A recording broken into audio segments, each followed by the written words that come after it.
Assalamu alaikum, ahlan wa sahlan, bienvenue à toi sur la chaîne Réussir au Maroc, bienvenue à toi dans cette nouvelle vidéo. Alors ça fait un petit moment que j'ai pas fait de vidéo face caméra. On va parler à nouveau du Maroc, de la vie au Maroc, de s'installer au Maroc, plus particulièrement de s'expatrier au Maroc. Voilà, le Maroc, on en entend beaucoup parler et de plus en plus au cours de ces derniers mois, de ces dernières années, de plus en plus de monde sont intéressés par la vie au Maroc. Pourquoi? Tout simplement parce que, machallah, le Maroc c'est un très beau pays, comme j'aime le défendre. Alhamdulillah, c'est un pays vraiment où il fait bon vivre, où il y a beaucoup d'avantages, où voilà, les gens se sont rendus compte qu'il était facile de pouvoir essayer une nouvelle vie, un nouveau départ au Maroc. Et donc, alhamdulillah, beaucoup de personnes ont franchi le cap. Pour certains, ça a fonctionné, pour d'autres, ça n'a pas fonctionné. Tu vas voir que pourquoi est-ce que je fais tout ce travail à travers Réussir au Maroc, où actuellement, je te parle de l'installation, vraiment la phase d'installation. Après, on va parler d'autres thématiques, d'autres projets que j'ai par rapport à Réussir au Maroc et que j'ai pour toi. Donc, je t'invite à bien rester connecté, à me suivre. Mais voilà, pour le moment, on parle de l'installation parce que tu vas t'apercevoir, et même dans cette vidéo, qu'il est important de bien comprendre qu'est-ce que ça représente réellement cette nouvelle vie au Maroc afin de faire les bons choix et que bi'idhnillah, ce projet puisse te réussir. Mais avant de commencer cette vidéo, je dois faire absolument cet appel à l'action parce que je m'aperçois que c'est un petit peu au ralenti pour le moment. Alhamdulillah, vous êtes de plus en plus nombreux à me suivre sur la chaîne YouTube, mais je vois qu'il y a encore beaucoup de monde qui regardent les vidéos et qui ne sont pas abonnés à la chaîne. Donc pour les personnes qui n'ont pas encore fait le petit clic là qui prend quelques secondes et qui donne vraiment de la force et de la valeur par rapport au travail que j'essaye de faire avec Réussir au Maroc, abonne-toi à la chaîne YouTube, ça prend quelques secondes. N'oublie pas le petit like, commenter la vidéo, partager la vidéo, mais surtout abonne-toi et active la cloche de notification. Alors je rappelle également que j'ai reçu beaucoup de questions par rapport à la vie au Maroc depuis le temps que je fais du contenu sur le Maroc. J'ai reçu énormément de questions, j'ai essayé de répondre dans la mesure du possible, j'essaie de te partager du contenu, voilà, comme ça sur les réseaux. Bien entendu, je ne peux pas détailler énormément ce que je te partage parce que ça me prendrait beaucoup trop de temps. Donc qu'est-ce que j'ai fait? J'ai compilé la majorité, la majorité des questions les plus posées, qu'on m'a le plus posées par rapport à la vie au Maroc. Je les ai compilées dans le guide Réussir son installation au Maroc, que je t'offre vraiment à un prix symbolique, que tu peux retrouver donc via la description de cette vidéo. Donc clique sur le lien dans la description de cette vidéo, tu verras toutes les informations. Et ça va te permettre de vraiment trouver des pépites, des réponses à tes questions. Vraiment, je suis très content du travail que j'ai fait avec ce guide. Et en plus de ça, voilà, c'est offert, c'est presque offert, alhamdulillah.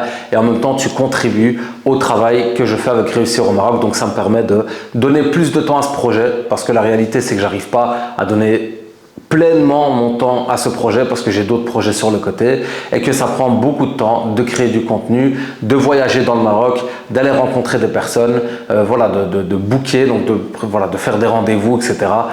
Voilà, alhamdulillah, ça prend beaucoup de temps, le temps passe très vite, mais voilà, j'aime ce que je fais à travers Réussir au Maroc et j'espère que ça te plaît. Donc n'oublie pas, donne de la force, abonne-toi à la chaîne et procure-toi le guide Réussir son installation au Maroc si ça n'est pas encore fait. Alors de quoi est-ce qu'on va parler dans cette vidéo? On va parler du Maroc, donc ça je t'apprends rien. Et le Maroc, on en entend de plus en plus parler ces derniers mois, ces dernières années. Alors moi j'ai commencé à une époque, j'ai commencé à faire du contenu sur le Maroc à une époque où il était très difficile de trouver de l'information. Voilà, ça c'est vraiment, je veux dire, vulgarisé, banalisé. Il y a de plus en plus de monde qui parle du Maroc, qui vient de s'installer au Maroc.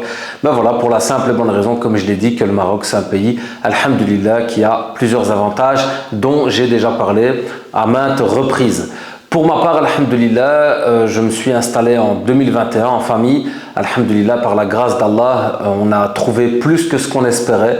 Donc on est venu, on avait des priorités, on avait des objectifs, on a pu atteindre ces objectifs et on a pu vraiment trouver au Maroc, voilà, alhamdulillah, beaucoup plus que ce qu'on espérait. Allah subhanahu wa ta'ala, il nous a facilité, il nous a donné beaucoup plus. Voilà, quand on place sa confiance en Allah, Allah nous ouvre des portes d'où on ne s'attend pas. Et ça, vraiment, je l'ai vécu et je le vis au quotidien. Donc, alhamdulillah, c'est un rappel que je voulais faire. Donc voilà, par rapport au Maroc, si toi aussi tu es intéressé, je suppose que si tu regardes cette vidéo, c'est que tu es intéressé par la vie au Maroc. Moi, je me suis aperçu, donc déjà, c'est un constat personnel par rapport à mon retour d'expérience personnelle, mais voilà, à travers toutes les interactions que j'ai avec les personnes installées au Maroc, les expatriés, les muhajirs, donc on va un petit peu voir de quoi est-ce qu'on parle justement, hein, c'est le but de cette vidéo.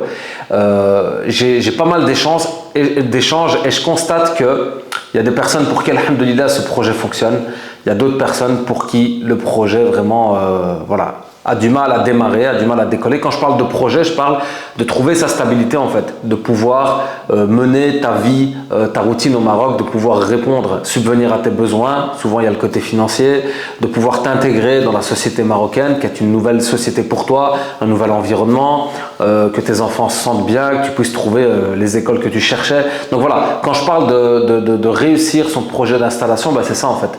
C'est-à-dire de pouvoir lancer ton projet, c'est un projet professionnel.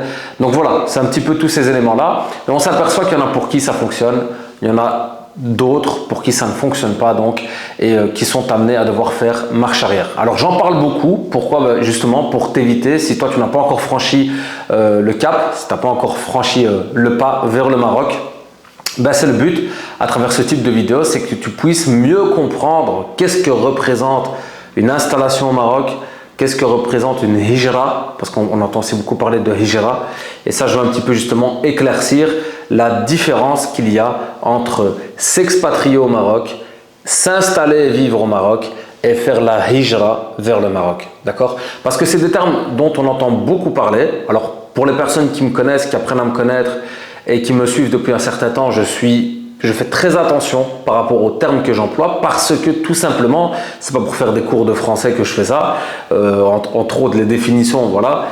C'est plus pour bien comprendre ce dans quoi tu vas t'aventurer, d'accord? Parce que si tu t'aventures, si je te parle d'expatriation par exemple, je te parle à longueur de journée d'expatriation, que tu te dis je vais m'expatrier vers le Maroc, d'accord? Alors que l'expatriation n'est peut-être pas le bon choix légal et fiscal dans ta situation, je vais t'induire en erreur. Si tu ne comprends pas que s'expatrier au Maroc, ça n'est pas égal à vivre ou s'installer au Maroc, et ça n'est pas égal même à faire la hijra au Maroc, tu risques de t'emmêler les pinceaux et de prendre des mauvais choix, des mauvaises décisions qui vont avoir de lourdes conséquences. D'accord? Je reprends l'exemple de la hijra. La hijra, pour les personnes qui connaissent, donc comme vous le savez, pour les personnes qui ne connaissent pas surtout, la hijra c'est quoi? C'est le fait donc, je vais un petit peu résumer dans les grandes lignes, c'est le fait de quitter, on va dire, une terre vers une autre pour Allah subhanahu wa ta'ala.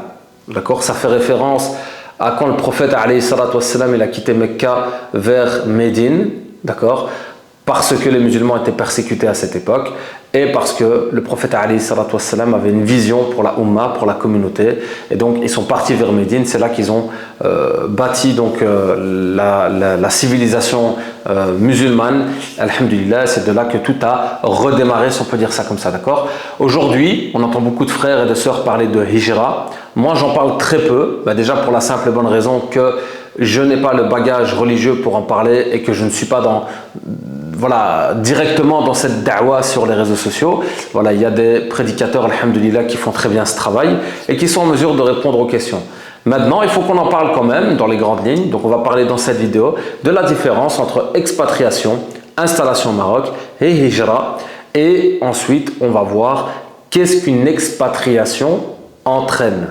D'accord? Les avantages et les inconvénients de s'expatrier officiellement auprès de ta mairie, auprès de ta commune, de te radier du registre, d'accord, communal, de te radier entre guillemets de la Belgique, de la France, du Canada, peu importe.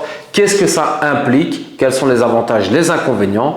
Et à l'inverse, est-il possible de venir vivre au Maroc sans devoir t'expatrier? D'accord? La hijra, on va en parler également très rapidement dans les grandes lignes comme je l'ai dit, mais tu vas comprendre que ça n'est pas lié directement à un statut légal et fiscal. C'est ça qui va nous intéresser dans cette vidéo, le statut légal et fiscal. D'accord? Parce que il y a le projet que tu entreprends pour Allah subhanahu wa ta'ala, pour ton din, pour préserver ton din, mais il y a la réalité aussi au niveau de ton statut à nouveau légal et fiscal qui va engendrer des droits et des devoirs vis-à-vis de ton pays d'origine, donc à nouveau la Belgique, la France ou autre, vers ton pays de résidence, en l'occurrence le Maroc. Alors, je vais commencer par parler de la hijra. D'accord? Après, je parlerai de l'expatriation, puis je parlerai de l'installation au Maroc. Est-il possible de s'installer, de vivre au Maroc sans s'expatrier? Mais pour commencer, on va parler de la hijra. D'accord? Donc la hijra, j'ai expliqué dans les grandes lignes ce que c'était. C'est un acte d'adoration qui est régi, comme tout acte d'adoration en islam, qui est régi par de la jurisprudence islamique. D'accord? Ça veut dire qu'il y a des savants, des savants en mesure d'émettre des fatwas, donc d'émettre des avis juridiques islamiques donc sur certains sujets, sur certains actes d'adoration tels que la hijra justement, l'hégire si je ne me trompe pas en français. Et donc c'est un acte d'adoration. Donc si tu prétends vouloir faire la hijra, et encore pire et encore plus, si tu encourages les autres à la faire en disant que son statut est obligatoire ou que ceci ou que cela, parce que c'est ce qui se passe aujourd'hui sur les réseaux, on a des prédicateurs certes qui en parlent et qui traitent la question, parce que c'est une question que les musulmans se posent, mais il y a aussi beaucoup de gens comme moi qui ne sont pas prédicateurs et qui se permettent de donner des réponses à cette question, d'accord, d'émettre des statuts, d'accord, de trancher sur le sujet. D'accord? Chose que moi, tu ne trouveras jamais ça chez moi. En tout cas, je vais essayer de ne pas m'aventurer dans ces choses-là du mieux que je peux, parce que des fois, les réseaux sociaux, ils te ramènent vers des choses hors de tes compétences. D'accord? Donc voilà, moi, j'explique par rapport à cette position que je suis très prudent en fait. Et ce que je veux dire par là, c'est que pour ma part, sans même rentrer dans le fiqh, sans même rentrer dans la jurisprudence islamique, Allah subhanahu wa ta'ala, il connaît mon cœur. Allah subhanahu wa ta'ala, il connaît nos cœurs. Et il sait pourquoi on a décidé de venir au Maroc. D'accord? On sait qu'est-ce qu'on a. Allah subhanahu wa ta'ala, il sait ce pourquoi on est venu. Il sait ce qu'on avait dans le cœur. Il connaît nos intentions. Et voilà, aujourd'hui, alhamdulillah, ce que j'ai fait, je l'ai fait pour Allah. Et j'ai jamais eu besoin de commencer à le crier sur tous les toits. D'accord? À nouveau, je reste à ma place. Si j'étais prédicateur ou si j'avais ce rôle et cette mission de da'wah, d'éclaircir les gens sur la hijra, je l'aurais fait.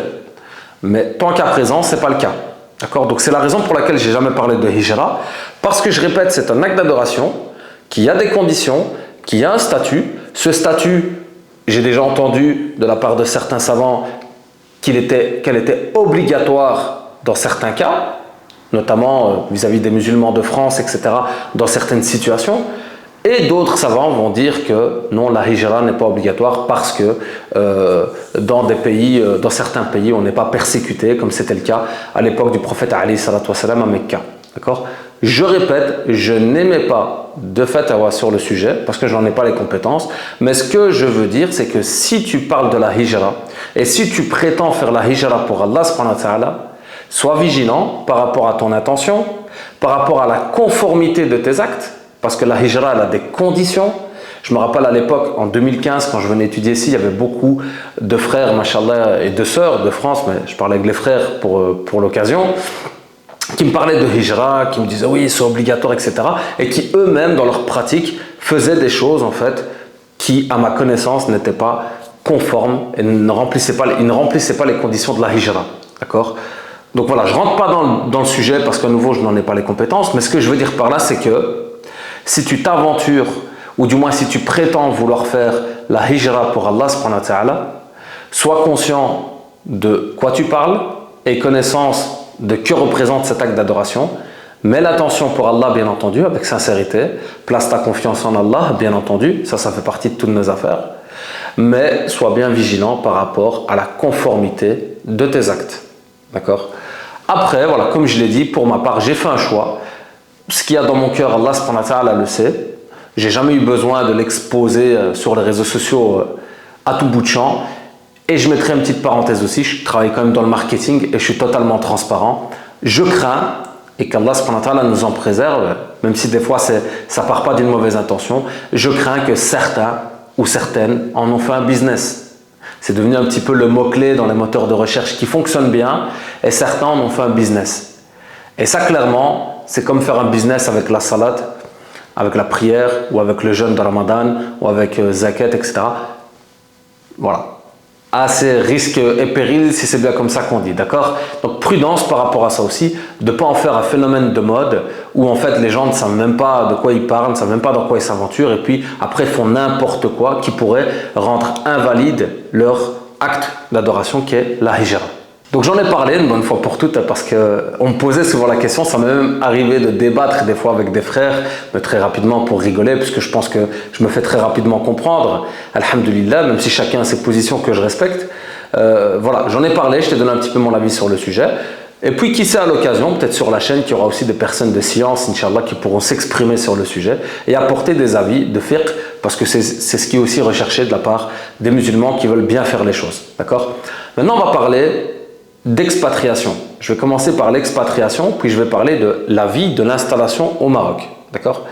Alors l'expatriation, entre autres, c'est une démarche officielle vis-à-vis, à nouveau, du registre national, donc de ton État, de ton pays où tu vis actuellement. C'est une démarche que tu vas faire officiellement. Tu vas donc te rendre à la mairie, à la commune, pour expliquer que tu vas t'expatrier. D'accord? Donc si tu es citoyen français ou citoyen belge, tu vas expliquer, voilà, ou canadien, peu importe, tu vas expliquer que tu veux t'expatrier, d'accord? Et du coup, tu vas adopter un autre statut légal dans le pays dans lequel tu as vécu ou dans le pays dans lequel tu as ta nationalité, d'accord? Souvent, les gens, ils ont peur quand on parle d'expatriation, et ça même les parents, des fois, ils se tracassaient quand je parlais du Maroc, ils me disaient, fais attention, tu vas perdre tes droits. Tu vas perdre tous tes droits, d'accord? Il y a souvent cette phrase qui revient, tu vas perdre tes droits, d'accord? C'est vrai, il y a une réalité qu'à travers l'expatriation, tu peux perdre certains droits, sachant qu'en tant qu'expatrié, il y a des droits qui vont différer d'un pays à l'autre et dont beaucoup n'en ont pas connaissance. Donc ça aussi, c'est super important, ça fait partie du travail que je fais aussi. Mais une autre crainte que certaines personnes ont, et c'est là qu'il y a une amalgame qui se fait, c'est que certains se disent, si je m'expatrie et que je quitte la Belgique ou la France par exemple, je ne pourrai pas revenir dans le pays. Si tu as la nationalité belge ou française et que tu n'as pas qu'on t'a pas enlevé la nationalité, ça je veux dire c'est la situation la plus difficile et délicate qui pourrait t'arriver.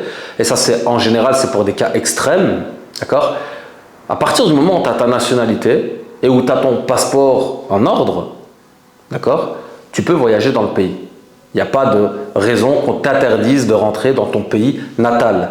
Parce que tu as ta nationalité et parce que tes papiers sont en ordre. Donc je mets déjà une petite parenthèse par rapport à ça. Si tu fais le choix de t'expatrier, il faudra que tu gardes tes papiers en ordre. Sachant qu'en général, les personnes qui veulent s'expatrier sont des personnes qui n'ont pas l'intention de beaucoup revenir dans leur pays d'origine, dans leur pays natal.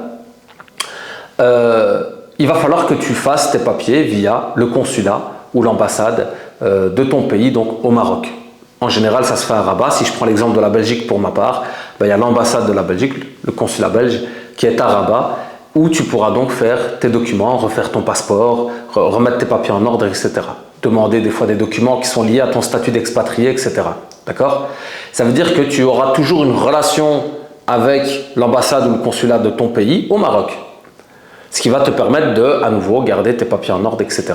D'accord? Donc ça, c'est déjà une première parenthèse. C'est qu'en tant qu'expatrié, tu vas faire une démarche officielle auprès du pays donc, que tu vas quitter, dont tu vas te radier. Donc à nouveau, que ce soit la Belgique, la France ou autre, démarche officielle.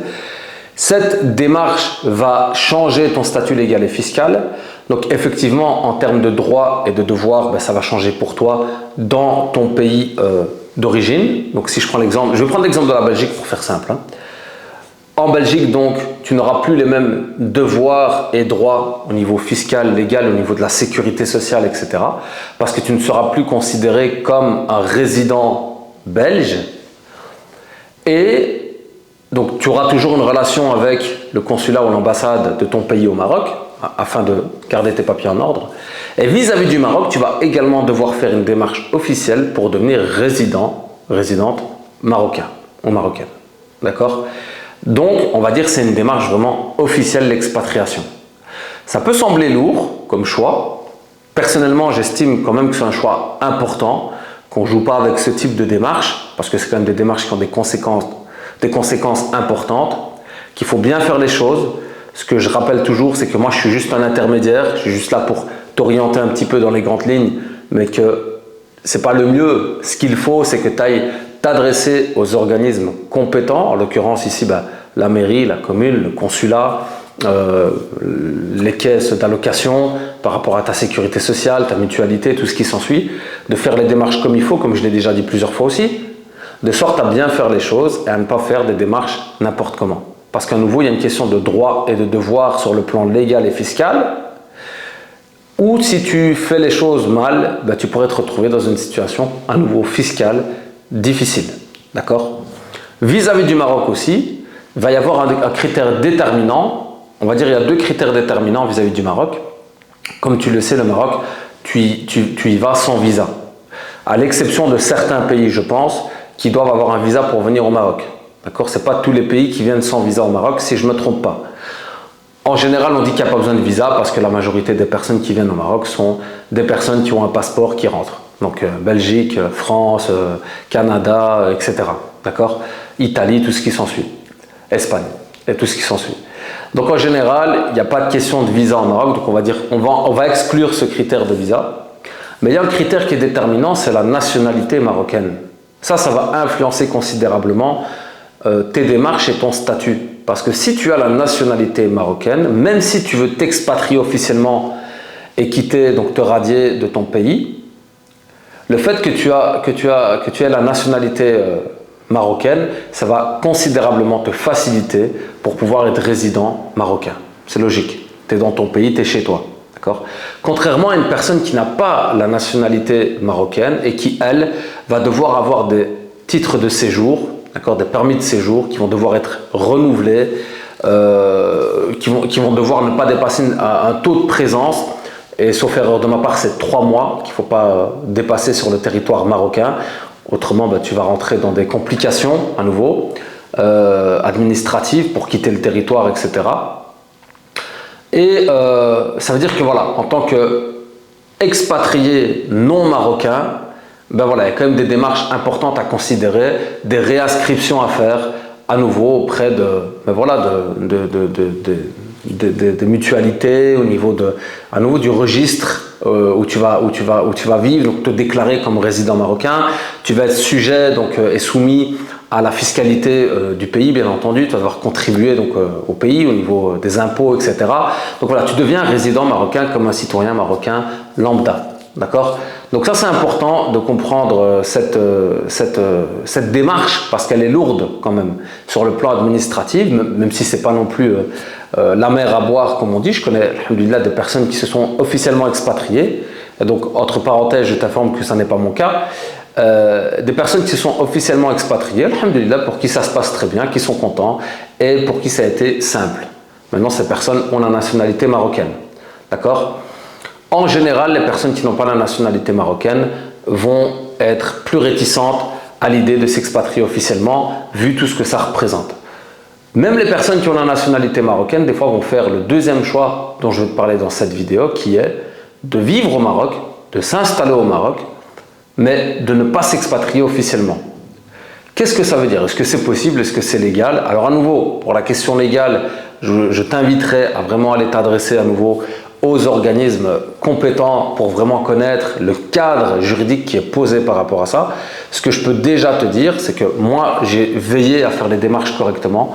Je ne voulais pas enfreindre la loi, je ne voulais pas faire quelque chose, une fraude fiscale ou légale ou quoi que ce soit. Donc j'ai vraiment été toqué aux portes suffisamment à l'avance avant qu'on s'installe au Maroc, avant qu'on vienne pour passer la majeure partie du temps au Maroc, parce qu'au final on n'est pas à 100% au Maroc. J'ai toujours une situation à nouveau fiscale, légale en Belgique, ce qui fait qu'on n'est pas à 100% au Maroc, mais j'ai veillé à faire les choses correctement et à ne pas me mettre en difficulté. Donc j'ai été trouver à nouveau les organismes compétents et je t'avoue que j'ai un petit peu eu du mal à avoir des réponses concrètes parce qu'ils considèrent que c'est des cas un peu extraordinaires, surtout que lorsque tu as la double nationalité, en général, les personnes, les binationaux, ne se cassent pas la tête. Ils ont autant le droit d'être en Belgique qu'au Maroc. D'accord? Après, à nouveau, il y a des conditions, mais ils ont autant le droit d'être en Belgique qu'au Maroc, puisqu'ils sont de double nationalité. Et donc, en général, les binationaux vont plutôt venir au Maroc pendant une certaine période de l'année et vont revenir en Belgique ou en France, etc. D'accord ? Donc, il n'y a pas de démarche officielle. Ça te permet de vivre où tu souhaites, en fait. Hein. J'ai parlé avec une conseillère encore dernièrement qui m'a dit « on va quand même pas vous empêcher de voyager ». À partir du moment où vous payez tout ce que vous avez à payer, etc.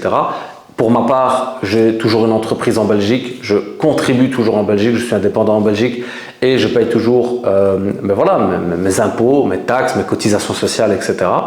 Donc au final, je paye même plus que ce que je ne réclame, entre guillemets, comme droit. D'accord ? Mais alhamdoulilah, ça m'a permis de conserver ma situation en Belgique. Et je vais expliquer pourquoi. Pourquoi ce choix. Mais ici, ce qui était important que je t'éclaircisse, c'est de bien faire la différence entre la démarche officielle d'expatriation qui va engendrer quand même des démarches importantes et des conséquences plus lourdes, au fait de tout simplement venir vivre au Maroc et d'avoir un pied des deux côtés, comme on dit. Ce que j'aimerais quand même rajouter par rapport à l'expatriation, c'est souvent on se dit s'expatrier, c'est ne plus avoir aucun droit dans le pays. Ben ça, c'est une erreur. Parce qu'il s'avère, forcément, parce que quelqu'un ne s'expatrie pas parce qu'il veut divorcer avec le pays. Des fois, souvent, même le cas d'une expatriation de base, c'était des personnes qui partaient dans des pays pour le travail, qui partaient pendant 2 ans dans un autre pays pour travailler, par exemple, et qui n'allaient pas payer des contributions des deux côtés. D'accord ? Donc, l'expatriation, en général, elle était surtout liée aux personnes qui s'expatrient dans un cadre professionnel, dans le cadre de longues études à l'étranger, les personnes qui souhaitent prendre leur pension dans un autre pays, etc. D'accord ?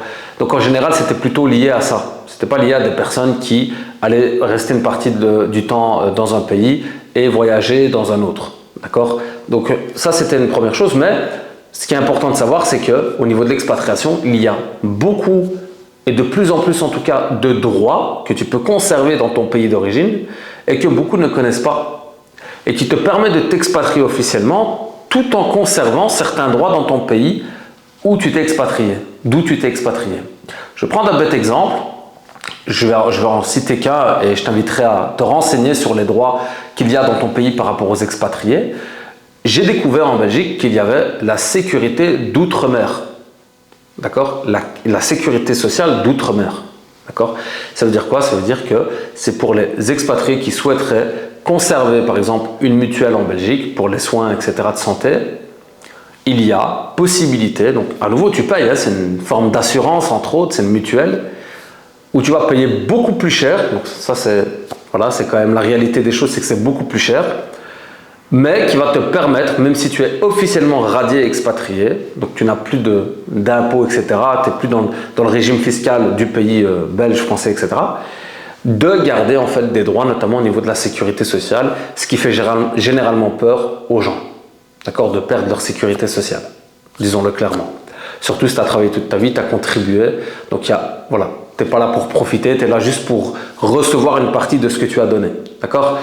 Donc, ce que je voulais quand même rappeler, c'est qu'en tant qu'expatrié, il y a quand même, alhamdoulilah, pas mal d'avantages, de plus en plus d'ailleurs, qui te permettent en tant qu'expatrié de vivre tranquillement ta vie au Maroc, mais en même temps, sans couper complètement le câble avec ton pays d'origine.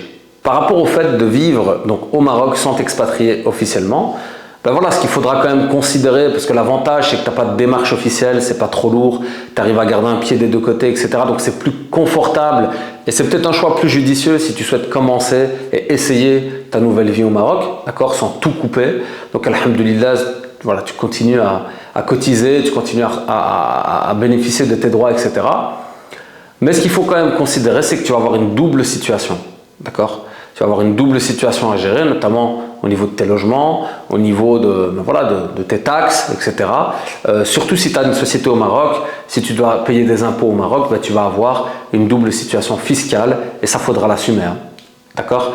Alors, tu n'auras pas de double situation légale à ma connaissance. Je ne pense pas que tu puisses t'enregistrer en tant que résident marocain si tu es toujours domicilié en Belgique ou en France ou ailleurs. Donc, tu ne peux pas avoir 2 domiciles, ce qui est logique. D'accord ? Tu as la résidence principale qui doit être dans un seul pays. Mais en tout cas, ce qui est sûr, c'est que tu auras une double situation à gérer et donc à considérer malgré tout. Donc il y a l'avantage de ne pas complètement tout quitter, tout couper et d'avoir cette transition plus douce, entre guillemets. Mais il faudra quand même considérer qu'il faudra gérer des deux côtés, que tu auras des comptes à rendre, forcément, et voilà, des devoirs auxquels tu vas devoir répondre, mais aussi, alhamdoulilah, des droits que tu pourras conserver. Et ça explique donc la raison pour laquelle, pour ma part, je n'ai pas trouvé indispensable et judicieux de faire directement ce grand choix de l'expatriation. En général aussi, les personnes que je connais, c'est parce qu'elles étaient redevables de taxes assez conséquentes, etc. Donc à un moment, c'était presque inévitable de devoir s'expatrier officiellement. Pour ma part, voilà, j'ai préféré y aller en douceur. Alhamdulillah, je suis quelqu'un de réglo, donc à nouveau, autant vis-à-vis de la Belgique que vis-à-vis du Maroc. Alhamdulillah, ce que j'ai à payer, je le paye. Donc voilà, il n'y a rien qui se fait illégalement ou quoi que ce soit, alhamdulillah. Et donc voilà, j'ai préféré faire cette transition en douceur parce que voilà, il faut être honnête, on est père de famille, alhamdulillah, on a des responsabilités, on n'est pas là pour jouer, on n'est pas juste venu pour boire du thé au bord de la mer, d'accord, on est venu quand même pour l'avenir de nos enfants, etc. Donc, on n'est pas en train de jouer avec ces choses-là, on a quand même le sens des responsabilités et donc, ben voilà, il faut faire les bons choix, il faut y aller mollo, petit à petit, toujours istikhara bien entendu, ça je le rappellerai pour terminer, toujours faire salat istikhara, la prière de consultation, consulter Allah subhanahu wa ta'ala par rapport au choix que tu veux faire et puis t'en remettre pleinement à lui parce que tout ce qui pourra arriver suite à istikhara, bien entendu, ça ne sera qu'un bien, même si toi de tes yeux tu ne parviens pas à le comprendre ou à le percevoir, mais place ta confiance en Allah et sois sûr qu'il va t'accorder la meilleure des situations. Donc voilà, alhamdulillah, je voulais un petit peu t'éclaircir sur cette question par rapport au Maroc. Je ne t'ai pas parlé, est-ce que tu vas te sentir bien au Maroc, etc. On a parlé un peu plus administrativement, plus officiellement, d'accord? C'est aussi le but du travail que je fais. Je rappelle que je ne vais pas parler uniquement de l'installation au Maroc, que de base, je suis entrepreneur et c'est ce que je veux te transmettre à travers Réussir au Maroc. Mais voilà, je rappelle que cette étape elle est importante si tu veux t'installer.